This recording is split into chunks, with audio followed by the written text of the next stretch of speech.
Hi, everyone.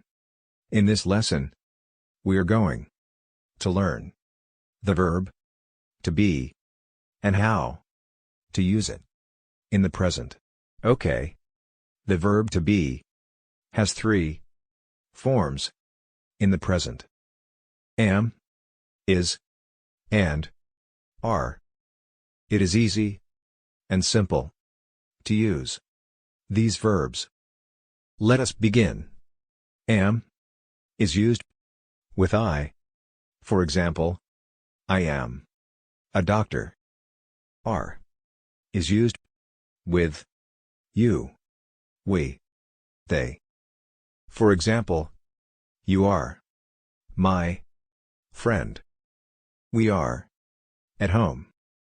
There are from Saudi Arabia. Is used with she, he, it. For example, she is a nurse. He is my father. It is a car. Thanks.